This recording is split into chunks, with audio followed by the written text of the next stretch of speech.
Fala, companheirada, tá começando mais um episódio do nosso podcast Fala, companheirada. Vocês estão percebendo que o apresentador aqui tá um pouco afônico, tá um pouco sem voz, porque o PT realizou a nossa convenção. Eu tava lá gritando pelos nossos pré-candidatos, pelo Leandro Graz, nosso candidato agora pode falar candidato a governo, pela Érica Cocai, candidata ao Senado.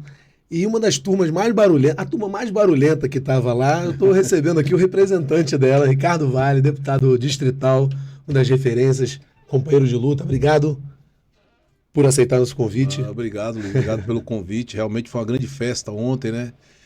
E realmente eu fiquei surpreso, né, com a recepção, principalmente dos nossos companheiros, né, os companheiros do mandato, os companheiros do nosso grupo político que marcaram presença lá e fizeram muito barulho. Companheirada de luta, né? A gente fica feliz, né? Mas fiquei feliz, assim, mais foi com a alegria de toda a militância, né? Independente dos candidatos, enfim, todo Sim. mundo que estava ali estava muito esperançoso, né? Da gente mudar essa nossa realidade aqui, do Leandro virar governador, da gente aumentar nossas bancadas, eleger a Érica e a Leila, assim, tava um ambiente muito gostoso, sabe? Sim. Uma coisa assim de que dá uma esperança grande pra gente, sabe? Sim. De lutar agora e mudar esse jogo aqui no DF, principalmente ganhar essas eleições aqui. Sim. E a gente avançou em relação a 2022, onde a gente saiu só com a nossa federação, só não, PT, PV, PCdoB, já é uma representatividade grande, a gente avançou trazendo agora o PSOL e a rede, também o PDT, e eu gostei da sua fala lá, conclamando uma unidade ainda maior, né, esperando outras forças políticas, como o PSB você nomeou. Pois é, eu deveria ter parabenizado, né, o nosso presidente,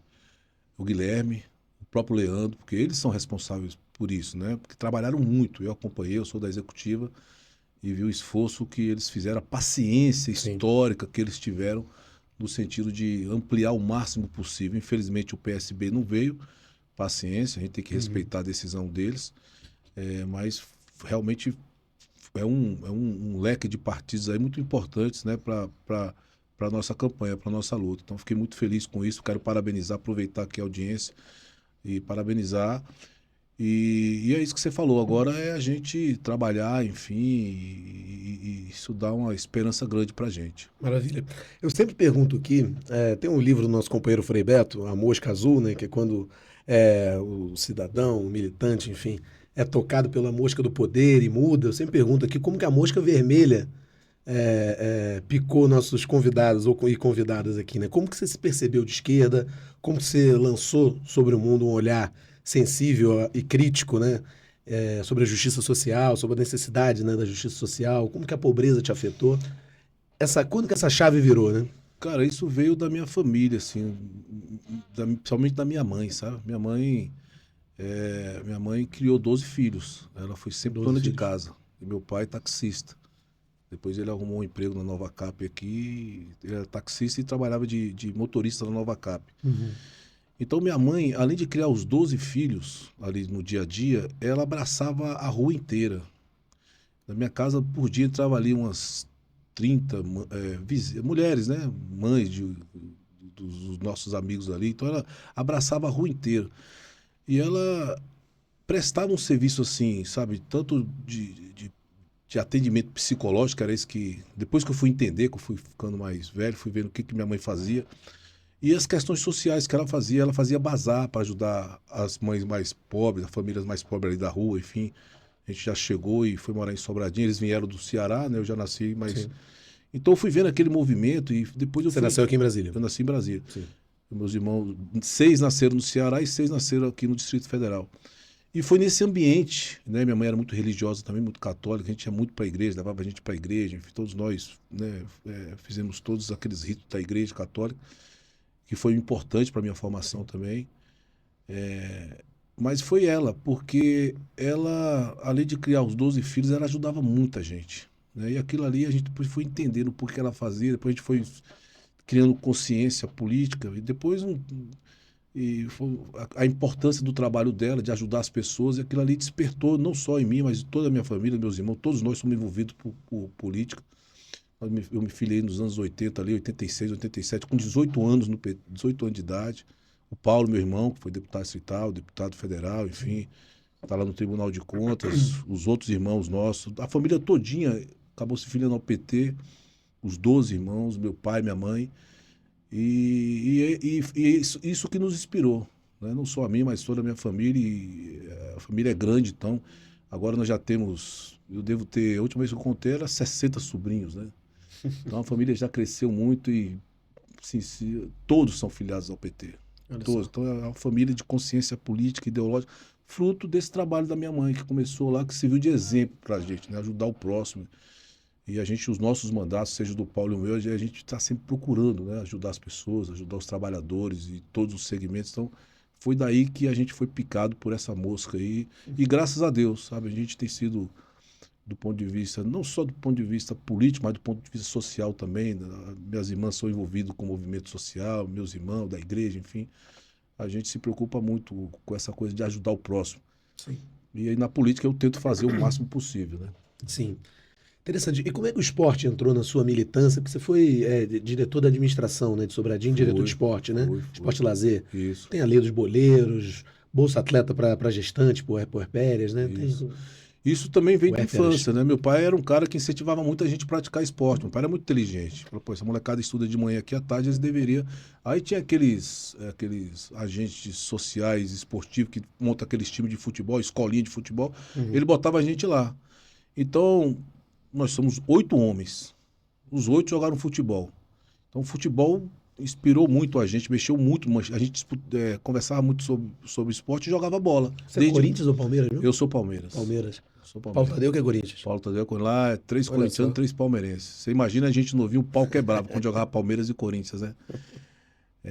Mas essa coisa do esporte foi isso. A gente fez um time, montou um time de futebol e nós jogamos juntos de 10 anos de idade até 28, 20 anos. Então jogamos juntos, a família, né? Um time da família. Naqueles terrão lá de Sobradinho, Planaltina, Paranoá. E eu sei a importância que foi isso na minha vida, cara. Além do estudo, enfim, Você dessa aprende coisa. muita coisa no futebol, Pô, né? não, pô, Respeitar cara. o próximo, jogar em equipe, né? Você vive ali, um time de futebol vira uma família, né? Uma família, porque você vai convivendo Convivência. e além da saúde física e mental, né? Porque, pô, todo mundo lá sadio, enfim, por conta dessa coisa do esporte, jogando Claro. bola, né? Então tinha oportunidade e estava no campo do futebol. E também cobrava muito que a gente estudasse. Então, esse amor que eu tenho pelo esporte, né? Em geral, e os projetos de lei que você colocou aí, que a gente já aprovou, o incentivo que a gente ajuda muitos campeonatos amadores, porque o futebol amador ele é muito carente de incentivo, então é uma coisa que eu faço com assim, muito amor e carinho, porque eu sei a importância que faz na vida de um jovem quem está envolvido com alguma atividade esportiva. Uhum. Sobre a cultura, você também é um deputado muito próximo à cultura. Eu admiro muito uma percepção ampla que você tem. Você é um deputado aberto a percepções amplas da cultura. Porque muitas vezes se reduz a política cultural à questão da economia da cultura, que é fundamental. Sim, Dentro desse recorte, você ainda faz um aprofundamento muito interessante que é dos ambulantes. sim. Né? Mas você também está aberto a reconhecer a amplitude da necessidade de uma política cultural que não veja apenas, entre aspas, para a economia da cultura, como reconhecimento, a valorização de manifestações culturais. Nem falo tanto aqui da questão do rock, mas também da sua atuação, né, junto ao Boi de Seu Teodoro, o reconhecimento desse tipo de manifestação A cultural, né, que não necessariamente está nos orçamentos, né, de geração de emprego e tudo mais, mas que são necessárias para preservar a identidade, né, e para contar a história de quem nós somos, né? As manifestações culturais, elas são diversificadas, assim. Você tem muitas formas de fazer cultura, de participar de um movimento cultural. E isso também foi outra coisa que influenciou muito a nossa família. A nossa família sempre gostou de música, meus irmãos mais velhos influenciaram ali com os Beatles, Rolling Stones, Roberto Carlos, tudo, e a gente foi nesse ambiente musical, também participando dos grupos de teatro da igreja, dentro da escola, e todos nós se movemos muito e como a cultura faz bem também, né, para a nossa saúde mental, principalmente. Então a gente sempre procurou, eu sempre procurei, eu cheguei a cantar em corais da igreja, cheguei a praticar. E assim, essa coisa foi natural, porque como a gente sabe que é importante, e quando eu virei parlamentar, eu não tive dúvida, né, de me envolver em todas as áreas da cultura. Eu tentei alterar a lei do silêncio aqui, né, que estava desempregando músicos, garçons, cozinheiros, tentei alterar, não consegui. Esse é um problema que nós precisamos resolver ainda, que prejudica muito a cultura, né, a cena cultural. Tem muito músico que não tem espaço para cantar mais aqui no Distrito Federal. Tem muita gente desempregada, garçom, porque vários bares e restaurantes fecharam. Essa lei é inexequível, é um absurdo. mas infelizmente, né, meia dúzia de prefeitos comunitários atrapalha todo um segmento, né, de cultural aqui na cidade. Movimentos culturais, né, tradicionais, como o Bumba Meu Boi de Seu Teodoro, enfim, e outros mais que existem na cidade, nas periferias da nossa cidade. Então a gente tem que estar olhando, tem que ter esse olhar, né? Porque fica muita gente aí preocupada, sabe, achar que cultura é trazer o Chitãozinho Chororó aqui Exatamente. no ginásio de esporte, Sim. no estádio aqui, trazer uma grande banda de fora. Sim. Não é isso. As manifestações culturais, elas existem em várias...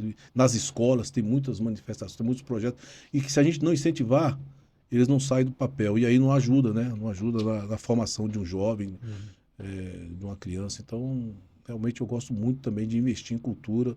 Eu sou um dos deputados que mais coloco recursos na cultura do Distrito Federal e vou continuar fazendo isso, porque cultura para mim é um investimento, não é coisa de falar que é gasto, não é investimento, é investimento em saúde mental principalmente. Sim. Não, e sobretudo isso que você falou, cultura não é só você trazer um show, ainda mais atualmente no Brasil com essa política das emendas parlamentares, onde muitas vezes o dinheiro para política cultural vai para show, né, para alimentar ali uma base parlamentar, gera uma economia, os ambulantes, o povão fica feliz, mas também esse dinheiro não está indo realmente para outros setores. Eu né? não estou mais Você descentraliza, né? Eu não estou mais mandando, eu mandava muita emenda para o Porão do Rock, mandava muita emenda para esse Moto Capital. Eu parei, velho. Parei mesmo? porque, pô, bicho, o negócio vem aqui, passa 3 dias, 4 dias e vai embora e cadê a situação? E aí, o que muda?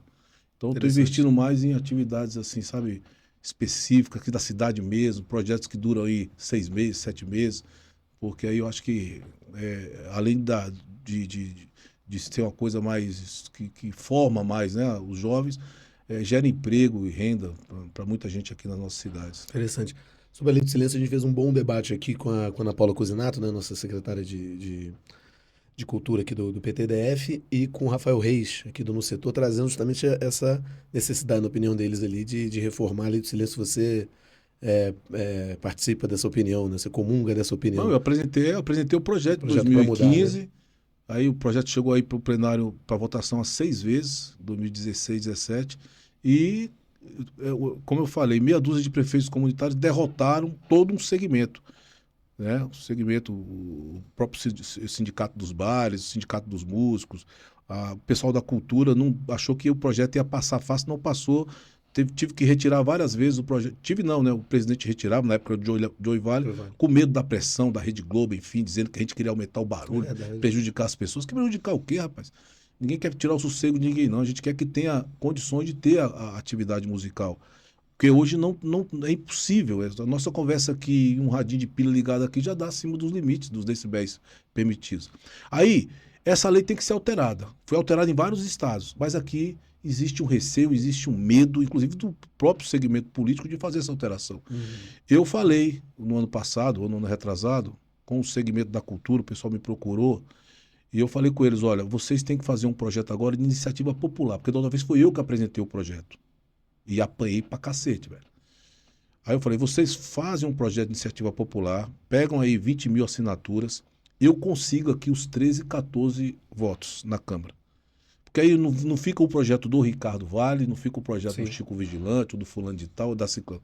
Fica o projeto do segmento cultural com o segmento de bares e restaurantes. Aí através dos mandatos. Né? E aí eles apresentam, existe esse instrumento, né? Um projeto de lei de iniciativa popular. E aí a gente pega, eles protocolam, a gente vai lá, pega os 14, assina, aprova e acabou. Que é o projeto? É do segmento da música e da cultura. Mas, infelizmente, né, o pessoal ouviu e vamos fazer, fizeram algumas reuniões e não deram continuidade. Falei, eu não vou de novo assumir, porque eu não vou fazer graça, né? Isso é muito sério. Tem muita gente que vive disso, vive da música, vive da cultura. Falei, isso é muito sério. E eu sei que um deputado só, eu se eu apresentasse o projeto, não consigo aprovar. Tem que vir do setor cultural e com eles pressionando a Câmara Legislativa. A gente consegue alterar. Porque realmente gera um prejuízo muito grande, cara, né, para a cultura do Distrito Federal, essa lei do silêncio absurda, inexequível, uma lei, assim, na minha avaliação, desumana para quem vive da cultura e da música. Você teve uma atuação muito importante também para garantir a continuidade do eixão do lazer, né? A gente aqui do PT do Plano dialoga com todo o DF, mas também ali na Asa Norte foi onde o Lula ganhou a eleição, né? Onde se faz uma festa bonita ali todo domingo. que é o Eixão do Lazer, o Choro no Eixo e tudo mais, que foi ameaçado ali pelo governo libanês, né? Pela questão de venda de bebida alcoólica em rodovia, considerando que o Eixão é uma rodovia. Enfim, mas uma rodovia que estava fechada no domingo, né? E você, com muita luta, muita mobilização, liderou, foi um dos líderes, né, do movimento que conseguiu... Modéstia à parte ali, foi uma luta dura que nós travamos. Não só eu, mas a bancada de esquerda ali na Câmara, a nossa bancada, a bancada do pessoal, enfim. Mas eu que tive que ir lá, sentar com o governo, conversar com o governador ibanês, foi eu que tive que fazer esse papel. Sim. Até pelo meu perfil, né? Sim. Alguém tinha que ir lá dialogar, para mostrar que era uma grande besteira que eles iam fazer, né? Acabando com o Eixão do Lazer, tirando as atividades culturais, tirando os ambulantes de lá, enfim. Só de desemprego seriam 1.200 ambulantes desempregados, que estão cadastrados, que trabalham lá. Sim. Desde o Eixão Norte até o Eixão Sul. Atividades culturais, né, como o Choro no Eixo, o Axé, o Samba, ali várias pessoas vivem daquilo. Os food trucks, pessoal que vende espetinhos, era além da população, né? Além da população que curte, né? Do lazer. Do lazer. Do restante da população, do direito à cidade, enfim. Tá no prejuízo, mas não foi fácil, cara. Como é um governo retrógrado esse governo do Ibanez e da Celina que estão acabando agora.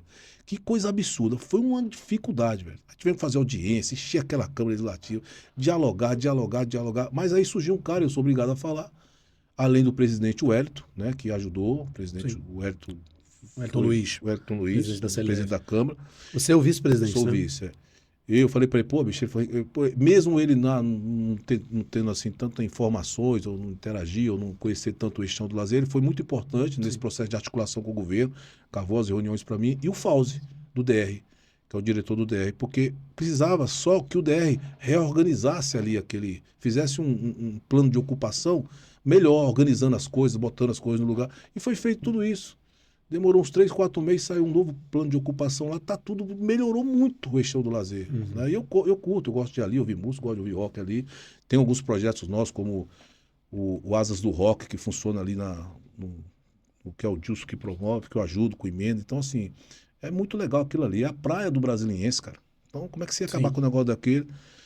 E, então, assim, foi uma grande vitória do nosso mandato, do movimento cultural, sobretudo, de todo mundo que participou, dos outros mandatos de esquerda que ajudaram. Então, é isso aí. A gente tem que estar atento a essas coisas, né? O que vem de coisa ruim do governo, a gente intervir e tentar impedir. Exatamente. Bom, você tem 35 leis aprovadas, né? É por aí, 35, 36. A pesquisa foi isso. Pode ter tido mais, Eu aprovei algumas agora, recentemente. A faixa elevada? Isso. Pô, essa é boa demais. Faixa Tenho elevada. um filho pequeno, cara. Eu tô com uma raiva que as pessoas não param na faixa direito. Não param. Às vezes meu filho tá no colo, quer ir pro chão. E depois desse negócio de celular, bicho, pô, que eu vi, Exatamente. eu ando, né, tenho um motorista, enfim, os motoristas. Eu fico observando as pessoas. Cara, o que eu vejo de gente no trânsito, olhando pra celular, cara. Sim. Um irresponsável desse, dirigindo, atropela uma criança. Sim. Principalmente numa faixa em frente a uma escola, hospital, posto de saúde. Então, pô, que passa muito idoso, entendeu? Gente que tem problema de deficiência em frente a um hospital. Sim. Então, essas faixas elevadas já virou lei. Espero que o governo comece a elevar essas faixas, né, nesses locais. Mas o ideal é que toda faixa fosse elevada, sabe? Porque o pessoal não respeita. Sim. E com essa coisa do celular, que eu não sei que coisa é essa, o cara não pode esperar 10 minutos ou 15 minutos para olhar ou responder. Tem que ficar pegando o negócio, né? E às vezes meus motoristas fazem isso, viu? Né? Eu dou uma chamada. Tem um aqui dentro. O saudoso Pelé falava, não faça do seu carro uma arma, né? Eu falo, rapaz, presta 3 segundos aconteceu a merda, velho. Não, e a ideia é elevar as faixas para servir como quebra-mola ali, porque né? aí não tem como. O cara tem que meter o pé no freio, senão ele vai bater ali e vai segurar o carro, né? Sim, sim. Boa. Então, tem muita lei aprovada aqui. Se a gente for pegar cada uma... E que é legal, Luiz, sabe o que é legal, Luiz? Diga. É que não saiu da minha cabeça, bicho. Nenhuma saiu da minha cabeça. Nenhuma foi eu que pensei, foi fazendo audiências, foi ouvindo as pessoas, foi ouvindo a população, que a gente foi pegando essas ideias e transformando em lei. A lei do silêncio mesmo foi um pedido do segmento cultural que eu tentei, que eu apresentei. E por aí vai. Então eu tenho muito orgulho que isso mostra que é um mandato que escuta a população. E todas as leis são muito interessantes, são muito boas, cara. Sim. Todas as leis são muito úteis. Infelizmente, algumas... Bem construídas. Algumas o governo ainda, sabe, regulamentou tudo, mas não põe em execução, como a lei de combate à violência contra a mulher, né? Porque o cara que bateu na mulher vai sentir no bolso também, além da Maria da Penha, vai sentir no bolso Sim. pagar ali as custas, né, do Estado, com polícia, com saúde, enfim, com bombeiro, enfim, quando for o caso. Porque não é justo o cara bater numa mulher, espancar a mulher, ela ir para o hospital e quem tem que pagar somos nós. Sim. Paga ele. Ah, mas ele não tem dinheiro, é desempregado, não interessa, 500 conto. Ah, mas ele é milionário, paga, dependendo da agressão, da reincidência, enfim, ele vai pagar 500 mil reais. É o que está na lei. E isso foi sancionado. Fizeram graça o povo do GDF, a Celina Leão, todo mundo pegou a lei, botaram publicidade institucional na cidade. Agora bateu em mulher, vai sentir no bolso, GDF. Não pegaram um até agora, não botaram a lei para funcionar. Eu conversei com o Leandro Graça, falei, Leandro, pelo amor de Deus, cara, não basta você falar assim, que nós temos que trabalhar para impedir os feminicídios, porque essa primeira agressão à mulher, primeiro é psicológico, né? Depois é o tapinha, depois pega com força aqui no braço, depois vai pro feminicídio, velho. Feminicídio é o último estágio. É o último né, estágio. Processo todo, né? Então, cara, porra, a gente faz as leis, cara, os caras sanciona, regulamenta, faz festa, põe placa e não põe para executar. Sim. Aí já deveria ter pego já, o primeiro, o segundo, o terceiro aí, já dá servir de exemplo. Aí fica fazendo, todo DF sem feminicídio, porra nenhuma. Bota as leis para funcionar que você vai ver que vai diminuir. Não vai resolver, mas vai diminuir. O cara vai pensar duas vezes, bater na minha mulher aqui, ou bater na minha namorada, vai sobrar do meu bolso. Porque às vezes o cara não tem amor, né, ao ser humano, ao próximo, mas no bolso, às vezes, ele sinta mais. Exatamente. A gente falou aqui da sua atuação com diferentes categorias de trabalhadores, os ambulantes, a turma da graxa, da cultura e tal. E a questão das feiras, né? Você teve uma luta também contra a privatização das feiras, tá correto dizer? Não, seria isso, porque é o seguinte, eles pegam... Na prática, uma privatização. Seria né? isso, porque eles pegam os boxes dos feirantes, o cara tá lá há 40 anos na feira lá de Planaltina, por exemplo, e agora é uma concessão que as famílias têm, uma concessão. E você tem que ficar renovando isso, enfim. Aí o governo falou, não, vamos acabar com isso, você tá aí há tantos anos, a banca vai ser sua, mas você vai ter que passar por um processo de licitação. Os feirantes gostaram, tudo bem, eu vou pagar e vai ser minha. Sim. Só que aí, o que o governo falou? Não, vamos fazer uma espécie de um leilão, quem der mais fica. Então, feirante não tem dinheiro, velho. Feirante, eu conheço os feirantes, os que eu conheço não tem grana. Estão lá na feira se virando para pagar as contas, enfim. Aí eu sou feirante, estou lá há 20 anos. Dou um lance de 5 mil reais, que é o máximo que eu posso, né? O sacrifício tá bom, mas vou pagar 5 mil. Aí vai vir qualquer um, vai vir um empresário, vai vir um chinês, vai vir um Paulo Otávio da vida, um Tesoura do Ouro. Fala, não, eu pago 50 mil nesse box aí. Então, o critério que o governo estava decidindo era um critério econômico. Não estava levando o critério social, o tempo que o cara é feirante, Sim. da família dele, quantos filhos ele tem. Aí nós fomos pra cima, velho. Aí nós fomos pra cima. Eu falei, negativo, não vai fazer uma injustiça dessa. Inclusive, consegui impedir a licitação lá dos boxes das feiras de Samambaia. Santa Maria, né? Santa Maria. 117 boxes que já ia serem... já tinha lá o lance para... Os empresários iam ganhar tudo. Os feirantes iam ficar tudo de fora. Sim. E aí, agora, com a conversa com o Ministério Público, com o próprio GDF, a Secretaria de Governo do GDF, mudou o secretário lá... É o Tacani agora, conversamos com ele, com o Ministério Público, e aí agora os critérios vão ser sociais. Não vai ter mais essa coisa do econômico. Então vamos fazer uma coisa justa, né? Os feirantes vão estar na feira. E se acontecesse dessa forma, elas seriam privatizadas, porque as feiras, quem ia comprar os boxes eram os grandes empresários. Então, de uma certa forma, as feiras iam virar privadas. Exatamente. Então faz sentido dizer que é a privatização. Era a privatização das feiras. Não é que a feira ia ser, aquele espaço ia passar para o empresário, mas o cara ia ter tanta banca, o cara ia comprar tudo. Um chinês ia comprar tudo. O Tesouro de Ouro ia comprar tudo. Existem feiras aqui no Distrito Federal que são feiras que os empresários que mandam, né? Não, quando o objetivo da feira é justamente descentralizar, né? Ter uma economia popular ali, né?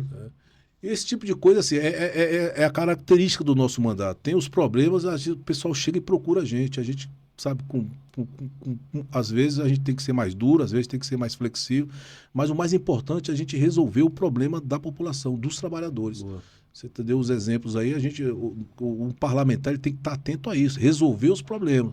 Então você tem que deixar um canal de diálogo aberto, senão você não resolve porra nenhuma, só fica lá, ó. Pá. Beleza, tem que fazer isso mesmo. criticar, a saúde tá uma porcaria. O discurso não enche barriga. Não dá, bicho, não dá. A saúde tá horrível. Nós temos que ir lá na Secretaria de Saúde e falar, pô, por que vocês não estão executando nossos recursos que a gente tá mandando para cá? Né? Mobilidade, não caos no Distrito Federal. Né? A gente tem que ir lá e tem-se aí por debaixo dos panos uma tentativa de privatizar o metrô. Entendeu? Isso vai ser bom, vai ser ruim? Na minha avaliação, isso vai ser péssimo, principalmente para os trabalhadores. Então eles ficam, sabe, de uma certa forma, dilapidando um pouco o patrimônio, não deixando os trens sem manutenção, enfim. Sucateiam para privatizar, né? Privatizar. Essa lógica terrível, né, que eles fizeram com a SEB. Hoje você está vendo a Neoenergia aí, a cidade toda escura. Então assim, porque o que é público não funciona, a SEB funcionava perfeitamente. Perfeitamente. Agora com a Neoenergia está tudo escuro.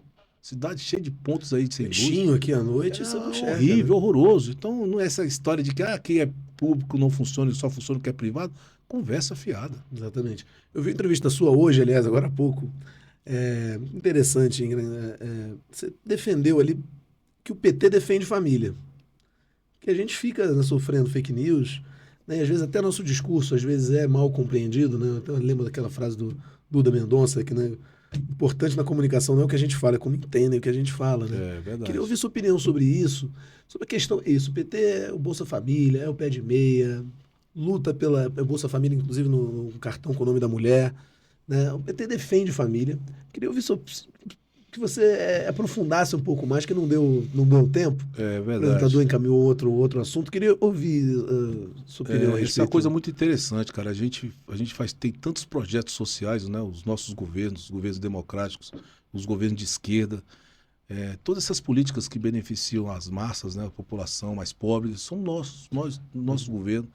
Mas a gente não sabe passar isso, a gente não sabe colher isso, né? A população acaba... eu acho que nós temos um grande problema de comunicação, nós do PT, os nossos governos, o governo Lula. Vamos pegar, por exemplo, Minha Casa Minha Vida, né, que é uma política pública do nosso governo. E eu me lembro que na eleição passada, na eleição retrasada, eu fui lá no Paranoá Parque, e fazendo campanha ali, e as pessoas não reconheciam. Eu falava, mas foi o governo Lula, foi o Lula que mesmo. Não reconheciam, dizia que não era, que foi o cara aqui da época do governo, enfim. Então, assim, a gente não está sabendo se comunicar, né? Eu estava dando uma entrevista ali, o cara realmente falou, vocês não conseguem passar isso, chegar. Sim, né? Então, está faltando alguma estratégia. Insistiu bastante nisso, inclusive. Insistiu muito. Realmente a gente erra muito, a gente erra. Nós precisamos aceitar. Nós precisamos criar um canal diretamente com as pessoas e dizer, essas políticas públicas somos nós que propomos, somos nós que fizemos, é o PT que faz. Né? Aqui no Distrito Federal, a gente estava olhando aqui agora há pouco, são 167 mil famílias são beneficiadas pelo Bolsa Família. 48 mil jovens recebem o pé de meia. A gente está olhando a quantidade de pessoas beneficiadas com esses programas sociais. O que mais, Rodrigo? Auxílio Gás, 44 mil pessoas recebem o Auxílio Gás. A gente não... Eu estava levantando tudo, né? Falei, cara... Olha só, o contingente de pessoas que são beneficiadas com as políticas públicas do governo Lula, aqui no Distrito Federal, e acaba faturando, sabe quem fatura? A direita. Sim. O governo da hora, os deputados oportunistas, né, da extrema-direita aí, que estão no poder, que tem essa relação com a Celina, com eles, acabam levando para eles projetos sociais nossos. Sim. Então a gente precisa melhorar a nossa comunicação. Daí a importância de ter um podcast como esse aqui, né, falar com a militância, mas também ampliar isso, falar com a população. Com a população. Foi o programa que você fez agora, que não tem um público, de longe, não é um público petista essa entrevista que você acabou de fazer. Né? Não, e outra coisa, eles mentem pra caramba, né? Eles mentem. A mentira parece que dá mais ibope. E a gente, como não sabe mentir, eu falei isso lá.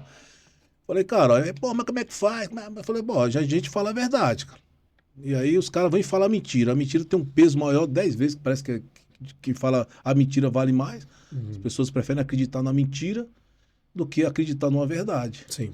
E aí nós temos que ver como é que resolve isso. Tem que procurar aí o pessoal que entende de comunicação, entende de psicologia, parapsicologia, sei lá, pra gente ver como é que resolve isso, cara. PT, Ricardo, queria, porque assim, a gente se encaminha para uma inflexão inevitável. Né? Essa é a última eleição com o presidente Lula na urna, né? Sendo candidato e tudo mais. que fazer daqui para frente, como dialogar com essa população tão bombardeada com inverdades, com desinformação, como nos manter competitivos e porta-vozes de um projeto de transformação, né? E como avançar também, né? Eu tô muito preocupado, assim, sabe? Porque não é nem pelo Lula. O Lula vai para o último mandato dele, enfim, a gente realmente construiu poucas lideranças, mas assim, eu estou preocupado que o PT parou de formar a juventude, né? Assim, eu entrei na política com 18 anos e participava de um núcleo de base lá em Sobradinho que discutia política, ainda jovem, a gente se reunia, discutia os problemas. O PT acabou com os núcleos de base, não tem mais os jovens, a gente não consegue dialogar mais com a juventude. E, pô, tem reuniões do PT que eu fico olhando, atividades do PT, que tá todo mundo com cabelo branco igual Igual a os mim. nossos. Você é jovem, mas seu cabelo ficou branco precocemente. Mas assim, aí eu falo, cadê a juventude, cara, do partido, né? Sim. Então, assim, eu me preocupo muito. O partido precisa discutir seriamente como é que a gente vai retomar o diálogo com a juventude, formar a juventude, sabe? Passar todo esse legado que nós temos, que nós construímos ao longo desses anos todos, desde a fundação do PT até hoje, para os jovens, para eles dar continuidade a isso. Sim. Eu tenho medo de se perder. Sim. Mas tem uma vantagem, que nós temos uma vantagem, nós temos raízes profundas, né? Nos movimentos sociais, no movimento sindical, em várias categorias dos servidores. Assim, é difícil na igreja, embora a igreja, seja até a igreja católica que endireitou assim, de forma assustadora, né? As igrejas evangélicas, não dá nem para falar Sim. muito.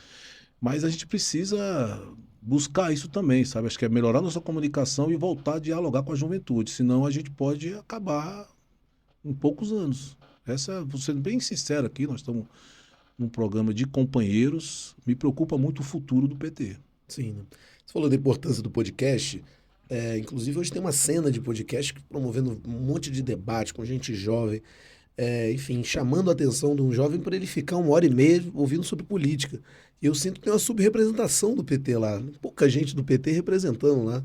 É mesmo, né? Eu acho, cara. Pois é. Tinha essa ideia desse podcast aqui também é para treinar um pouquinho a militância também, para perder medo disso aqui, né? Porque na primeira vez vai mal, a segunda vai mal, a terceira já comece bem, né? Exatamente. Tudo é um exercício, né? Você tem que ir praticando, enfim. Mas é isso, eu acho que tem que trazer a juventude aqui do PT. Eu estou vendo alguns candidatos jovens aí que se colocaram à disposição do partido, mas a gente precisa voltar, talvez os núcleos de base, enfim. Às vezes eu fico assim, pô, nosso mandato não consegue mais dialogar com a juventude também mudou muito, né? Esse negócio das redes sociais, um YouTube aí influencia mais do que um partido político. Sim. Né? Um idiota aí falando bobagem o tempo inteiro, né? Essa geração agora, eu tiro para meus filhos, pô, eu era moleque de rua. Moleque de rua não, eu gostava de na rua, interagir com... Sim. Hoje em dia, você sai na rua, qualquer lugar, plano piloto, cidade de satélite, você não vê uma alma. Sim. As pessoas se conversam hoje não tem mais esse contato físico. Isso dificulta também, né? Você formar os jovens. Então, talvez a gente possa treinar a juventude que está no nosso partido para falar num podcast como esse, que são virarem influenciadores e, por uma certa forma, politizar esse contingente de jovens aí que estão despolitizados hoje, né? Por conta talvez não ter mais debates assim, seja na escola, seja nas ruas, enfim, seja... Então, vamos ver como é que a gente faz. Um pouco, né? Porque a direita, ela se traveste, né? A gente vê, por exemplo, um candidato que é um candidato à presidência da República, que é jovem, defendendo pautas atrasadíssimas, né?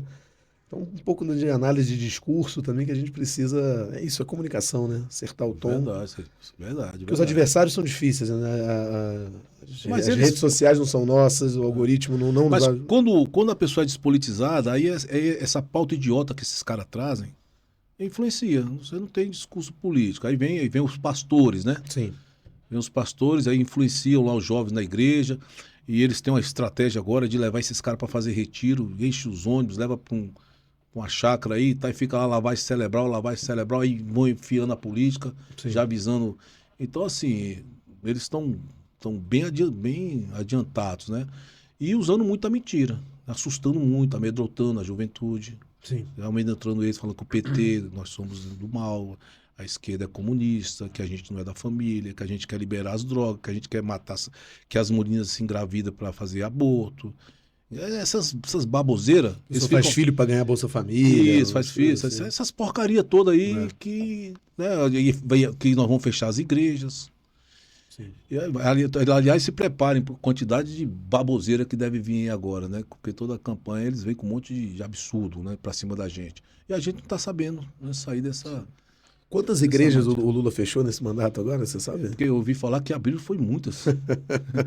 Eu acho até que o Lula deveria ter tido sabe, o governo deveria dar uma controlada nisso, porque é muito oportunista, assim, muita gente virando padre, pastor aí para ganhar dinheiro. Sim. Essa é a verdade. Sim. Mas lógico que tem as pessoas de boa fé, né? Não é geral, mas infelizmente então virou um negócio bem lucrativo uma igreja. Sim. Está começando a nos encaminhar aqui para o final. Eu queria partir para pautas mais atuais, né? Eu ia falar aqui da questão da faixa elevada, mas você roubou a pauta de mim aí. Parabéns pelo projeto. Eu sinceramente... Você estava falando do seu filho, né? Pois é. Nossa, às vezes quer descer do colo, às vezes quer subir no colo. Aí me exige parar ali. Alguém fica ali, pô... Tá difícil. Essa questão do IPREV, uma atuação sua contra o IPREV, cobrar empréstimos de aposentados e pensionistas indevidamente. Isso, cara, foi um absurdo, hein, rapaz? 80 mil... Conta pra gente aqui, pra mim também, porque eu sou leigo no assunto. 80 mil aposentados e pensionistas do Distrito Federal teriam um desconto agora no final do ano de R$3.000 em média cada um. Sim. Porque o IPREV, há 5 anos atrás, a lei lá, enfim, dizia que eles tinham que começar a fazer um descontozinho no salário desse pessoal. Eles não fizeram. O governo ibanês, 5 anos atrás, eles não fizeram. E aí isso era uma coisa parcelada, que é lógico, qualquer desconto é ruim, mas não ia pesar tanto. Você ia descontar lá, sei lá, R$5, R$10 que era um recurso devido. Só que eles não fizeram, achavam que não precisava fazer, enfim, o negócio passou batido, tá? Aí depois viram que tinha que fazer, a justiça mandou pagar. E aí o governo falou, não, o governo já com o déficit fiscal grande, uma dívida enorme, o caixa do GDF estourado, o Ibanez resolve fazer essa cobrança agora no final do ano. 80 mil famílias iriam ter um desconto aí de R$3.000 nos contra-cheques. Aí nós imediatamente chamei minha assessoria jurídica e falei, não vamos deixar isso não, bicho. Eu tenho 3 irmãs aposentadas, não por conta delas, né? Claro. Mas eu sei a situação da vida delas, não é fácil, são enfermeiras. E eu falei, olha, vamos embora, vamos tentar arrumar uma solução aqui. E aí eles já tinham sido comunicados, já tinham recebido uma carta. Então nós corremos, fizemos um projeto de lei. O governo, ele errou lá atrás, ele não pode vir agora punir os trabalhadores, né? Punir os aposentados. Sim. Então, se ele errou, então não pode agora vir punir os trabalhadores. Foi isso que nós fizemos um projeto de lei. Foi duro pra caramba, o governador me ligou dizendo que precisava desse dinheiro. Olha só, cara, dinheiro de aposentado. A bancada do governo na Câmara vieram para cima de mim para tirar o projeto. Eu falei, não, vocês derrotam aí os aposentados. Se vocês acham que é justo vocês cobrar uma coisa que foi um erro do Estado, sim, agora, né, arrancar 3 mil, vocês votem. Vou botar o projeto, vote o projeto. Aí não teve como, né, cara? Eles ficaram acuados, enfim, tiveram que votar favorável. E depois o governador ligou, falou, eu vou vetar. Eu falei, pode vetar, governador, senhor governador. Antes ele te ligou dizendo que ele precisava daquele dinheiro. Ele falou que não deve, para tirar o projeto, que precisava daquele recurso. Aquele recurso. E depois que foi aprovado na Câmara, ele falou, vou vetar. Aí eu falei, o senhor que sabe. O senhor que sabe. O senhor que sabe. Se o senhor quiser punir os aposentados, claro, eu acho uma coisa injusta. Né? Você tem outras fontes de recurso aí para resolver seus... Ele não podia abrir mão desse recurso para os aposentados, mas do dinheiro do Vorcaro para comprar título podre do Banco Master ele tinha. Né? Os milhões aí, os milhões de subsídio para o transporte, para as empresas de ônibus. Então, assim, desnecessário fazer isso com os aposentados. Então, assim, porque é para o trabalhador, que é para os empresários, para o Master, não sei, tem dinheiro. Agora, para o trabalhador, não, corta, puxa aqui. Uma lógica, né, que existe, enfim. Mas nós derrotamos o Ibanez, derrotamos a Câmara, os deputados aliados dele, e a nossa lei foi aprovada e ele acabou tendo que sancionar, porque ia ficar feio para ele demais, na lei eleitoral, já estava estourando o máximo, ele acabou sancionando e felizmente, eles não tiveram que enfiar a mão no bolso e nunca mais vão ter, porque essa lei vai ficar, né? Se o governo errar, quem paga é o governo. Foi um erro do IPREV que estava Erro do causando IPREV, esses... erro do IPREV. Olha só. E sobre o empréstimo para resolver a questão do BRB, que é um patrimônio de Brasília e tudo mais, eu vivo também você se posicionando de forma crítica ao empréstimo, que o povo de Brasília ia pagar a conta, né? Ah, isso é um absurdo, cara. Deixa eu falar uma coisa pra você. Pô, os caras roubaram dinheiro pra caramba lá, aí nós vamos pagar, cara. Já tá ruim a saúde, já tá ruim a educação, os professores mal remunerados, faltando enfermeiro, faltando médico na rede de saúde, sabe? A cultura do Distrito Federal, os caras não têm dinheiro para incentivar a cultura. Tá tudo muito ruim, as praças, tudo abandonado. E você vai agora fazer um empréstimo de quase 7 bilhões dos bancos lá desse fundo garantido para jogar essa conta para a gente. Isso significa piorar os nossos serviços públicos, tirar a perspectiva de novos concursos, não dar remuneração salarial para os trabalhadores, os servidores que já estão desgastados, já ganham muito mal. Então, assim, virar um caos essa cidade. Ah, não, mas isso a gente resolve rapidinho, o banco recupera rapidinho esse recurso, esse empréstimo. Conversa. Isso é conversa. Então, não pode. Tem que salvar o BRB. O BRB é muito importante para ele, mas não pode jogar nas costas da população, cara. Não pode fazer isso. Exatamente. É uma injustiça muito grande com o povo, cara. Tem que pegar o dinheiro desses caras. Esses caras que fizeram isso. Tem que ir atrás desse dinheiro, 8 bilhões, que é o que estão dizendo que é o dinheiro que sumiu, né? Que era aqueles papéis que valiam, Sim. os podres. Esse dinheiro está em algum As lugar. carteiras de crédito também que não existem. Esse dinheiro está em algum lugar. Tem que buscar isso, cara. Tem que achar. Ninguém gastou 8 bi de uma hora para outra, não. Tem que pegar esses caras e falar onde é que está o dinheiro, velho. Aonde está? Qual é o paraíso fiscal que está? E trazer de volta. E aí buscar outras formas de resolver esse problema. O problema é que a Celina Leão e o Ibanez nunca quiseram dialogar com o governo federal. Né? Se tivesse um diálogo saudável, respeitoso, republicano com o presidente Lula, com o governo federal, essa coisa já estaria resolvida, né? Sim. Talvez o próprio governo federal emprestasse esse recurso, mas não, mas é o tempo inteiro, sabe, politizando tudo, sabe, não levando a coisa pública a sério. E agora está aí, né? O Lula está correto, o problema foi gerado aí, vocês resolvam aí. Só que eles estão querendo resolver da pior forma possível, jogar para o trabalhador, para o contribuinte pagar o roubo que eles fizeram lá. Você falou sobre a importância do diálogo. Quando não tem diálogo, quem perde é o povo, né? Por exemplo, o Ibanez, a gente tinha um governador aqui que não pisava no chão onde o presidente da República estava, né? Pois é. Ele acha que prejudica o Lula, um partido, o PT, mas está prejudicando a população, né? Ele achava que quanto mais ele batesse no Lula e se afastasse do Lula, mais ele ia ganhar a confiança da extrema-direita bolsonarista nessa cidade, que é grande. Sim. Que é grande, mas que tem perdendo força, tá? Vem perdendo força, inclusive que o Lula já vem crescendo aqui no Distrito Federal. Muita gente já está entendendo, né, que essa coisa bolsonarista, que esse extremismo de direita aí, isso não é bom. Não é bom para o país, não é bom para o Distrito Federal.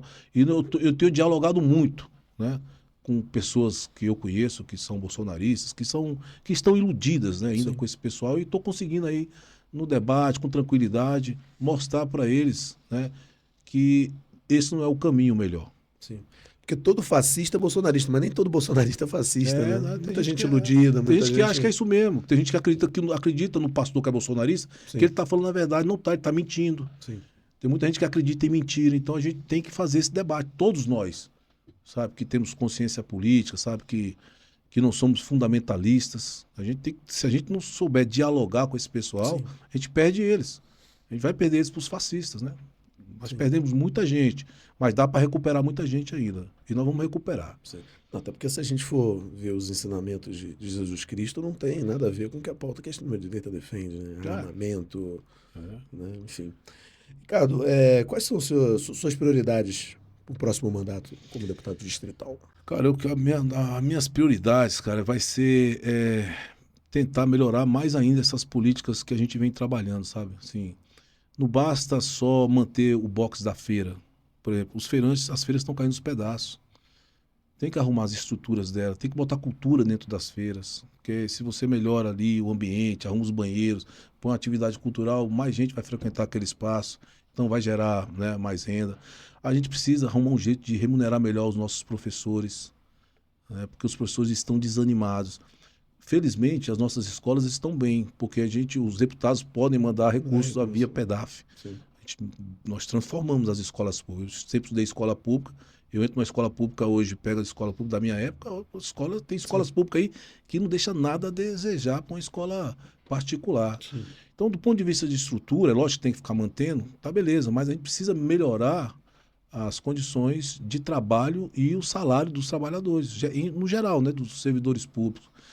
É um conjunto de ações que a gente vai ter que fazer, né, que a gente já vem trabalhando, essa questão cultural, criar projetos, sabe, que sejam permanentes, independentes, criar políticas públicas. Está faltando políticas públicas, coisa permanente, que independente do governo, do governador, essas políticas sobrevivam. Então, a gente vai trabalhar muito nisso, né, de continuar agora, nessas pautas que a gente vem trabalhando, aprimorar, fazer políticas públicas para essas coisas, para dar melhores condições para os trabalhadores. Sim. Bom, estou me encaminhando agora assim para o final. Eu ia pedir desculpa pela minha voz, mas ela foi muito guerreira aqui. Eu queria elogiar a minha voz, inclusive. Queria agradecer aqui ao Arthur, ao Rodrigo. Companheiro, o seu nome? Juan. Um abraço aqui para você. E como sempre eu fecho aqui, lembrando uma canção anarquista italiana que dizia: dê uma rosa aos rebeldes que falharam, que fracassaram. Sempre pontuando que falhar e fracassar na política é muito relativo, né? Muitas vezes a gente perde ganhando, planta uma semente, constrói, inicia um projeto que lá na frente é concretizado. Eu sempre pergunto... Nossa, fui elogiar a voz, hein? Já deu uma travada. Pode elogiar. Eu sempre pergunto para os nossos convidados, para nossas convidadas, para quem você daria uma rosa, homenagearia, dedicaria essa homenagem? Cara, eu tenho assim uma admiração muito grande, um cara que me inspirou muito, né, que me inspira até hoje. Fiz inclusive fiz um projeto de lei que tirou o nome de um ditador e colocou o nome dele, que é o ex-estudante Onestino Guimarães. Boa. Onestino Guimarães é um exemplo de jovem ainda, né, lutador, idealista, um cara que sabe que corajoso pra caramba, sabe, que só queria o bem, que lutou pelos trabalhadores, que sonhava num mundo assim, né, socialista, onde não tivesse tanta injustiça, e foi morto, né, foi torturado, sumiram com ele. Então, é uma pessoa que me inspirou muito. Certamente entregaria para ele. Sim. Essa rosa. Você é o autor da lei que mudou a... Foi. O projeto de lei é meu. Eu aprovei na Câmara Legislativa. Ele foi sancionado, o Hollenberg sancionou, mas aí depois a Bia Kiss entrou na Justiça. Conseguiram derrubar, falando que tinha visto de iniciativa a lei. Ela foi e derrubou a lei. Aí o Leandro Graz pegou o processo, trouxe de volta para a Câmara Legislativa, viu o que era, e a Bia conseguiu derrubar o projeto, dizendo que eu tinha que ter feito uma audiência pública. Chamar os moradores do Lago Sul, do Lago Norte, para poder mudar o nome da ponte, né? Aí o Leandro pegou e fez essa audiência, né? Sim. E aí pronto, mandou.